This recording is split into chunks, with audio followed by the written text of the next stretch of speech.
Hello guys, আসসালামু আলাইকুম, welcome back to our new blog. কেমন আছো সকলে? আশা করছি খুব খুব ভালো আছো। আলহামদুলিল্লাহ আমরাও ভীষণ ভালো আছি। তো আজকে ব্লগিংটা স্টার্ট করলাম, অলমোস্ট রেডি হয়ে গেছে, এখন বেরোবো স্কুলের জন্য।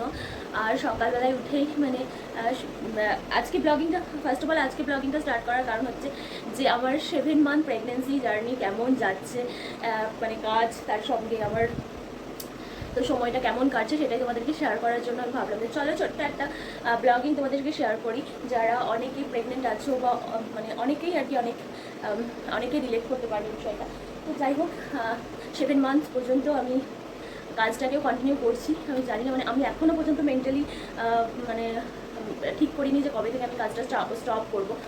বাট যাই হোক, আমাকে এমনিতে প্রেগনেন্সির জন্য তো কিছু কিছু সার পেয়েছি একটু লেট করে, কারণ সকালবেলায় উঠতে একটু লেট হয়ে যাচ্ছে, রাত্রিবেলায় তো ঠিক করে ঘুম হচ্ছে না। আমি জানি না আমার কথাটা ওদের শুনতে পারছো, কারণ ফ্যান চলছে, ফ্যান অফ করে থাকা একেবারেই পসিবল নয়, কারণ এত গরম পড়েছে কি বলবো। আর বুঝতে পারছো গরমে তো সকলেরই কষ্ট হচ্ছে, এটা তো বলার বাইরে আর কি, যে সকলেরই কষ্ট হচ্ছে। কিন্তু প্রেগনেন্সি টাইমে গরমে কতটা কষ্ট হচ্ছে সেটা তোমরা অনেকেই রিলেট করতে পারবে। তো যাই হোক, চলো আমি এটাই তোমাদের সঙ্গে শেয়ার করার জন্য ভাবলাম। আজকে তো ভাবছিলাম যে স্কুল যেতেই পারবো না, কারণ আমার পাটা এত বেশি ফুলেছে যে ভীষণ ব্যথা করছে, পুরো হাঁটতে পারা যাচ্ছে না, এতটাই ব্যথা করছে। আমি তো ভাবছি যে আমার জুতোটা ঢুকবে কিনা পায়ে, কারণ একটা জুতো পায়ে ঢুকছে না। যাবার সময় যদিও বা একটু কষ্ট করে ঢুকছে, আসার সময় অর্ধেক ঢুকিয়ে নিয়ে আসতে হচ্ছে, চেয়ারে বসার পরে না পুরো পাটা ফুলে যাচ্ছে।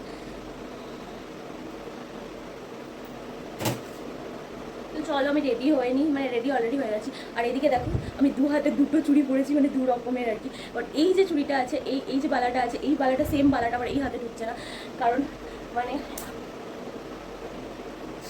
কথা বলবো এটাও ফাটিয়ে ফেললাম। যাই হোক, তো হাতে ঢুকছে না, বুঝতেই পারছো সকালবেলাতে আমার মুখটাও ভীষণ ভীষণ ফুলেছে। তো আপাতত আমার এই প্রবলেমটাই চলছে, এক একটা সময় এক একটা প্রবলেম চলছে। বাট আমার মনে হয় এগুলো তো জাস্ট হবে, এগুলো জাস্ট নর্মাল ব্যাপার। তো আমি এগুলোকে ভীষণ বড় করে দেখছি না আর কি, কারণ আলহামদুলিল্লাহ আমি অনেকটাই ঠিক আছে। অনেকের অনেক রকম প্রবলেম থাকে, বেড রেস্ট নিতে হয়। তো টাচুড আমি তার থেকে অনেক অনেক বেটার আছে আর কি, তো আমার সেরকম কোনো সমস্যা নেই।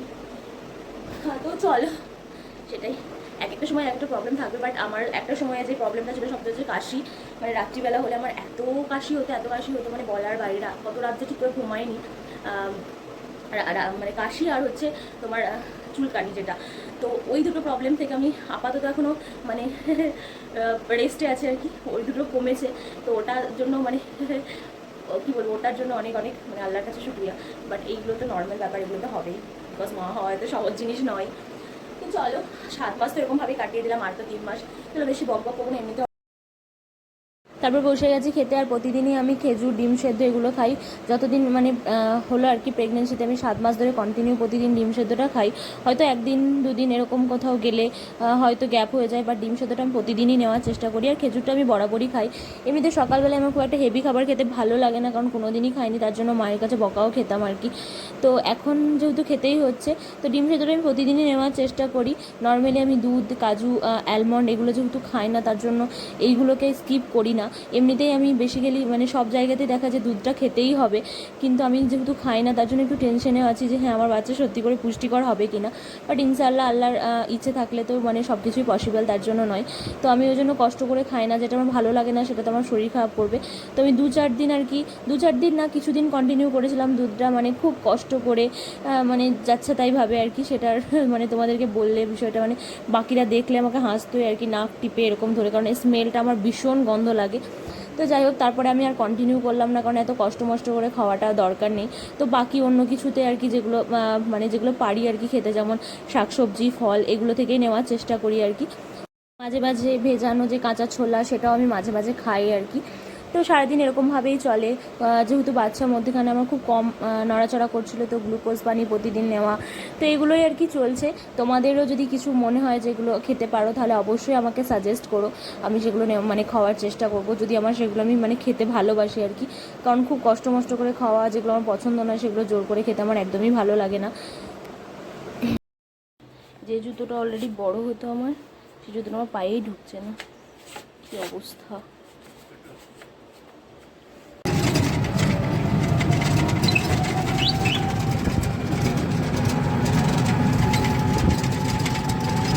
এত গরম পড়েছে না, এইটুকু আসতে গিয়ে দমটা ছুটে গেল, আর একটা সর্বনাশ হয়ে গেছে দেখো। আচ্ছা, মা এমন বড় ব্যাগের মুখ দিয়েছে যে বোতল আমি টোটো থেকে পটাস করে পড়ে গেল। একটা বোতল, দুটো বোতল নিয়ে এসেছিলাম।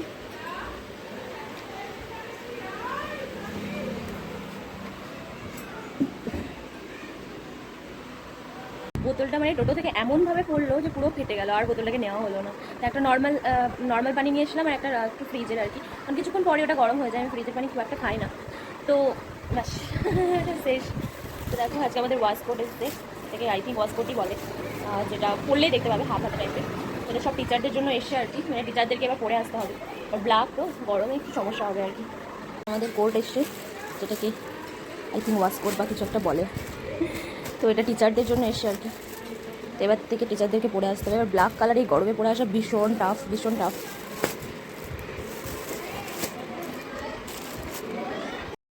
স্টুডেন্টদের সব ছুটি হয়ে যাওয়ার পর বসে গেলাম টিফিন নিয়ে, আর আজকে নিয়ে এসেছিলাম ভাত, যেহেতু অনেকটা লেট হবে, আজকে রেজাল্টের কাজ আছে, ফার্স্ট ইউনিটের এক্সামের পর যে রেজাল্ট এগুলো লিখতে হবে। তো সোয়াবিন আলু দিয়ে ভাত নিয়ে চলে এসেছিলাম। মাঝে মাঝে আমি সোয়াবিনটা খাওয়ার চেষ্টা করি, যেহেতু সোয়াবিনটা মানে ভালো আর কি, খেতেও বলছে। তো তার জন্য আমি মাঝে মাঝে সোয়াবিন খাই, বাড়িতে কেউই খায় না, তো আমার জন্য মা মাঝে মাঝে রান্না করে। তো আজকে যদি আমি ভাত নিয়ে এসেছি তার জন্য সোয়াবিনটা মা দিয়েছে। তারপর দেখো কাজে বসে গেলাম, এদিকে রেজাল্ট লেখালেখি হচ্ছে, কিন্তু যতটা লেট হবে ভেবেছিলাম ততটা লেট হয়নি, কারণ আমাদের মধ্যে মানে রেজাল্টটা শেষ হয়ে গেছে। তার জন্য বাড়ি,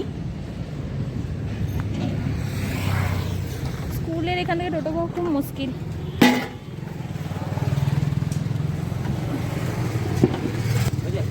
না না দাঁড়ান, মাসিও আসবে, আসুক।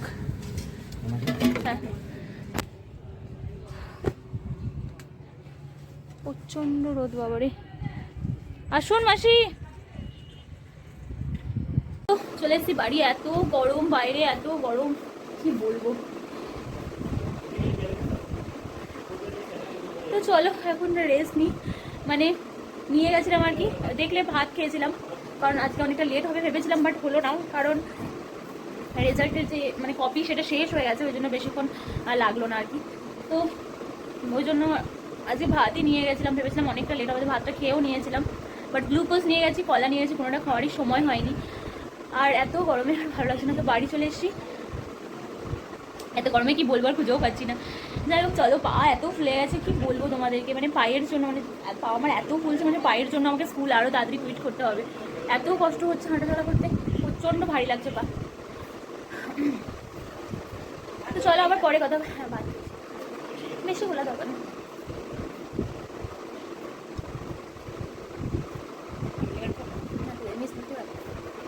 তো গ্লুকোজ তো ভরে নিয়ে গিয়েছিলাম, বাট ভুলে খাওয়ার সময় না, পানি এত গরম হয়ে গেছে, তো আমাদের ওখানে কলসিতে ভরে রাখা হয় আর কি। আর ভুলে মানে আমি যে বোতলটা নিয়ে মানে জলটা নিয়ে গেছিলাম, ঠান্ডা জলটা তো দেখলে টোটো থেকে পড়ে একেবারে বোতল ফেটে গেছিলো। তুই বোতলটা নাই রাস্তায় দেখা রিম্পা দেখতে পেয়েছি আমাদের বোতলে, কি করবো, ফেটে গেছে, কুড়িয়া নিয়ে এসে কি দেখাবো নাকি যে ফেটে গেছে, ফেলে রেখে দিয়েছি। পরে ফেটে গেছে দেখলাম। ঠিক আছে চলো পরে কথা হচ্ছে তোমাদের সঙ্গে। তখন দেখলে আসার পরে আর মানে প্রচণ্ড গরম করছিল, তো ঘরগুলোতে এত গরম না, বিছানা মানে এত গরম হয়ে গেছে, সেই শীতকালে আমরা যখন রোদে দিই না বিছানা, মানে দোষকগুলোকে রোদে দিই, সেরকম গরম, তার থেকেও বেশি গরম। তো ওই জন্য ডাইনিংয়ে মানে মেঝেতে আর কি ফ্লোরে গড়াগড়ি মারছিলাম আর কি, ফ্লোরটা তবুও খানিকটা ঠান্ডা। তো এতক্ষণে 1:30টা বাজলো, ভাবলাম যে একটু ঘুমাবো, মানে এই গরমের টাইমে একটা জিনিস কি হতো, মানে ভীষণ গরম করে কিন্তু ভীষণ ঘুমও পাই, শীতকালে যেটা ঘুম পায় না অতটা, এই টাইমটা কিন্তু এই টাইমটা গ্রীষ্মকালে ভীষণ ভীষণ ঘুম পাই, তোমরা অনেকেই রিলেট করতে পারবে, এই টাইমটা প্রচণ্ড ঘুম পাই, বাট ঘুম আর হলো না, শুয়ে শুয়ে কাটানো হলো। তারপরে চান টান করলাম, এখন নামাজ পড়বো। তো চলো, ভীষণ গরম, এই চান যতক্ষণ করবো ততক্ষণই ঠিক আছে, তারপরেই আবার গরম, তখন বসবো নামাজ পড়তে। আমাকে এখন এরকমভাবেই নামাজ পড়তে হচ্ছে, তবুও পাটা মুড়িয়ে বসার কারণে, যেহেতু সিজদাতে বেশি নিচুতে যেতে পারছি না, তো তার জন্য সামনে বালিশ নিয়ে, তো একটা বালিশে হচ্ছে না, দুটো বালিশ নিতে হচ্ছে। অনেকে বলছে যে চেয়ারেও বসা হবে, কিন্তু আমার ঠিক চেয়ারে বসে না খুব একটা পড়তে ভালো লাগে না, কারণ কেমন একটা লাগে যেহেতু একবারেই সিজদায় যেতে পারে, মানে সিজদাটা একটু অন্যরকমভাবে দিতে হয় বলে আমার খুব একটা ভালো লাগে না। এখানে উঁচুতে দিলেও তো সিজদাটা জাস্ট মানে ওরকমভাবে দিতে একটা ভালো লাগে, বাট খুব বেশি কষ্ট হলে অনেকেই বলছে চলো বসা যাবে আর কি। তো আপাতত আমার এরকম করে মানে পা মুড়িয়ে বসার পরে না, আজকে এরকম হয়েছে, অনেকক্ষণ ধরে বাবু মেলে বসেছিলাম, পাটা মানে ফুলে তো গেছে, এতটা ফুলে গেছে, মানে কী বলবো না, ওটা আমার বা আমি অবাক। একদিক ফুলেছে মানে এরকম ঢাল হয়ে গেছে, একদিকটা উঁচু একদিকটা এরকম নিচু, মানে যেহেতু একদিকে চাপটা কম আছে, যেটা মানে হয় না থেবড়ে যায় যেরকম, সেরকম একদিক উঁচু হয়ে একদিক থেবড়ে গেছে। তো আপাতত এটাতে হয়ে যাচ্ছে, যখন খুব অসুবিধা হবে তখন চেয়ারে বসবো। আর লেভেলে বুঝতেই পারছো, দুটো ফ্যান এদিকে একটা ওদিকে একটা চলছে, কিন্তু পুরো তাপ আসছে আর কি। তো চলো আবার পরে কথা হচ্ছে। এই ব্লগিং করার একটা টেনশনও থাকে যে আমি অ্যাটলিস্ট শুরু করেছি, তো তোমাদেরকে কিছু তো সারাদিনে ডেলি দেখাতে হবে, কিন্তু এই ক্লান্ত, ভীষণ ক্লান্ত লাগে, ঠিকঠাকভাবে ভিডিও করতেও পারি না। বাট যাই হোক, অনেকে দেখো খুব বেশি, মানে এতদিন ধরে ভিডিও করছি, খুব বেশি ভালোবাসা না পেলেও অল্প অল্পতে পেয়েছি। আমার তো অলমোস্ট অনেকের সঙ্গে দেখা হলে সবাই বলে আমি তো ভিডিও দেখি, এখন তো স্টুডেন্টরাও বলে ম্যাম আমরা সব ভিডিও আমি দেখেছি। আমি খুব লজ্জা পাই, স্কুলের বিষয়টা খুব একটা ভালো লাগে না, যেহেতু আমি ডেলি ব্লগিং করি, রিলস অল্প স্বল্প বানাই, তো ওদের কাছে বিষয়টা আমার একটু লজ্জাই লাগে। ওরা যখন বলে যে সবাই দেখে, বলে আমি ভাবি যে সবাই দেখছে কিন্তু আমার ভিউজ কেন হচ্ছে না, জানি না। যাই হোক চলো পরে কথা হবে। তারপরে বসে গেছি লাঞ্চ করতে। এদিকে দেখো লাঞ্চের মেনুতে শাকটা রাখার চেষ্টা করি আর কি, কারণ শাক আর ডাল এই দুটো মানে খাওয়ার চেষ্টা করি। তো শাকটা মাঝে মাঝে 1-2 দিন হয়তো স্কিপ করি, কিন্তু শাকটা রাখার চেষ্টা করি। এই যে বললাম যে আমি দুধ এসব খুব একটা খাই না, তো শাক সবজি ফল এটা থেকে নেওয়ারই চেষ্টা করি আর কি। আর এখন শাক খুব একটা ভালো পাওয়া যায় না, মানে কলমের শাকটাই বেশি খাওয়া হয় আর কি।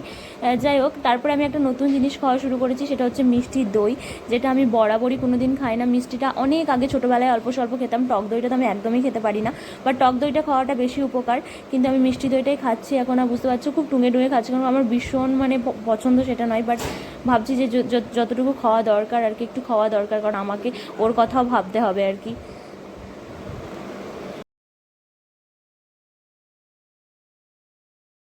দেখো ঘুম থেকে উঠে গরম লেগে গিয়েছে বলে আমের কি জুস, নাকি আমের জুস নয়, আমের শরবত বানিয়েছে।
দারুণ হয়েছে, দারুণ দারুণ।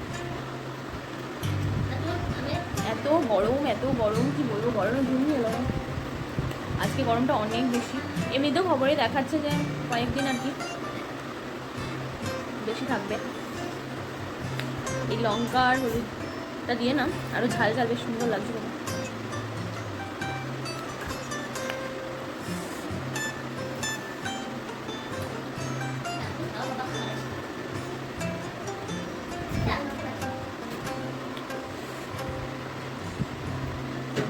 আর মুখটা কেমন ফুলেছে দেখো আমার, হঠাৎ করে শুয়ে থেকে উঠে দেখছি মুখটা পুরো একটু কমলো, তা পুরো সেই রাবণের মতো লাগছিল মুখটা। চলো আমি শরবত একটু মন দিয়ে খাই, নাহলে কথা বলতে বলতে ঠিক মন দিয়ে খাওয়া হচ্ছে না। তোমরা ওই গরমে বানিয়ে খাও, আর না বানাতে পারলে ডিমপাও ভাড়া করো। অনেক দিন পর ছাদে এলাম, অনেক দিন পর। এমনিতে তো নর্মালি আমি সিঁড়িতে উঠি না, তো আব্বু ছাদে পানি দিতে এলো। এত গরম ছাদ পা রাখা যাচ্ছে না, ভীষণ ভীষণ। এখনও দেখো সূর্য মামা ডুবেনি, তো আমি একটু গ্লুকোজ পানি নিয়ে এলাম।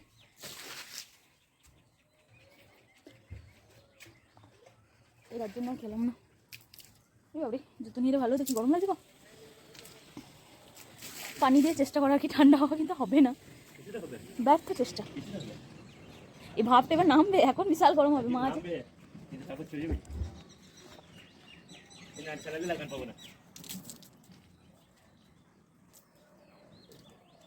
মা আসতেই দিচ্ছিল না ছাদে, জোর করে এলাম। মানে গত এই 7 মাসে মানে 2-4 বার উঠেছি। বিয়ে বাড়ি গেছিলাম তখন 2 দিন, শপিং করতে গেছিলাম তখন, আর আমাদের ছাদে তো অনেক দিন পর, হয়তো 1 বছর হয়ে গেল। আবু পানি দিচ্ছে, যাও তাহলে এই একটা জিনিস যেখান গরম ভাব বেরোচ্ছে, মানে ট্যাঙ্কির জল একেবারে ইউজই করা যাচ্ছে না, এত গরম এত গরম।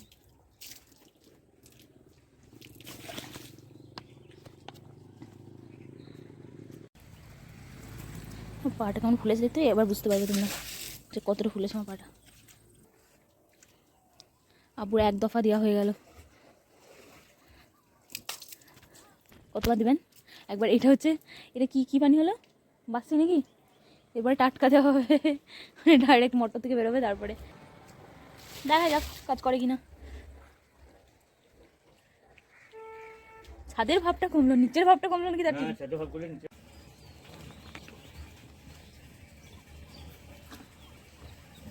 এটা আমি জীবনে কখনো কোনো দিন খেতাম না, গ্লুকোজ পানি, শুধুমাত্র আমার ওনার জন্য খাচ্ছি। মানে আমার ভিতরে আর একজন আছে, তাকে ভাবতে হবে। নিউ হাড়ি নিয়ে তো নেমে চলে এলাম ওপর থেকে, ভীষণ গরম ছিল, তাও ভাবো অনেক পানি ঢেলে ঢেলে। কিন্তু পানি ঢেলে গেলে কি সলিউশন হয়? যাদের একতলা ঘর তারা বুঝতেই পারছো, বিষয়টা রিলেট করতে পারছো যে কতটা গরম হয়। বাট টাচউড আল্লাহর রহমতে আর কি, এই ঘরটা না আমাদের পুরো মানে রাত্রিবেলায় বলতে পারো এসি, মানে দুটোর পর থেকে একটার পর থেকে ঠান্ডা লাগে লিটারেলি। এবার খুব গরমে তো অতটা নয়, বাট এই যে গরম চলছে তবুও রাত্রিবেলাতে ভীষণ আরাম। তো এই আরামটা যেন রাখে, রাত্রিবেলাতে ঘুমটা ভালো হলে তবুও ঠিক আছে। তো এই মানে আমাদেরকে যদি কেউ ফ্রিতে এসিও দেয় না, তো এই রুমটাতে লাগানোর প্রয়োজন হবে রাত্রিবেলার জন্য অ্যাটলিস্ট। চলো বাইরে একটু বসি, ঘরের ভিতরে সারাদিন আছি তো, পরে কথা হবে তোমার সঙ্গে। এদিকে দেখো, আমরা তখন আমের শরবতটা খেয়েছিলাম, আর এটা মামনের জন্য ভরা ছিল ফ্রিজে। তো অনেকক্ষণ যেহেতু ফ্রিজে রাখা ছিল, তো দেখতে আরও বেশি ডিলিশিয়াস লাগছে আর কি। তো এটা বুনি আরও সুন্দর ডেকোরেট করে ওকে দিয়ে দিয়েছিল। আমি তখন নামাজ পড়ছিলাম, তো ভিডিওটা ওই করেছে। তারপর আমরা সবাই মিলে সন্ধ্যায় খাবার খেতে বসে পড়েছিলাম। তো সন্ধ্যাবেলায় খাওয়ার পরে আর ভিডিওটা কন্টিনিউ করা হয়নি, কারণ সারা মানে দিনটা এমনভাবে যায় না এত গরমে, যে রাত্রিবেলাতে মানে শুধু রাত্রিবেলাতে যেহেতু সন্ধ্যার পর থেকে একটু ঠান্ডা ঠান্ডা হয়, তো রেস্ট নিতে নিতেই সময় চলে যায়। আর এমনিতে তার অন্ধকার, মানে সব লাইটটা শুধু অন করলাম আর কি ভিডিও করার জন্য, কারণ লাইটটা অফ থাকলে ঘরটা কিছুটা ঠান্ডা থাকে। এটা বিশেষ করে মাদের বক্তব্য আর কি। যাই হোক, সত্যি কথা বলতে লাইটে অনেকটা ঘর গরম হয়। আর ফ্যান অফ করে তোমাদের সঙ্গে কথা বলবো, এদিকে একটা ফ্যান অলরেডি চলছে হাওয়া পানো ঘর থেকে। এই ঘরটা তুলনামূলক একটু গরম রাত্রিবেলাতে আর কি, ওই ঘরটা ঠান্ডা আছে। তো চলো ভিডিওটা না আর বেশি বাড়াবো না, ভালো লাগলে অবশ্যই, এমনিতে অনেকটা লং ভিডিও হয়ে গেছে, ভালো লাগলে অবশ্যই লাইক করবে, কমেন্ট করবে, শেয়ার করবে, আর প্লিজ প্লিজ সাবস্ক্রাইব করতে ভুলো না। যারা এখনও সাবস্ক্রাইব করোনি দেখছো, তারা অবশ্যই প্লিজ রিকোয়েস্ট করছি সাবস্ক্রাইব করে দিও। তো চলো টাটা, আল্লাহ হাফিজ, আবার দেখা হবে নেক্সট কোনো ব্লগে।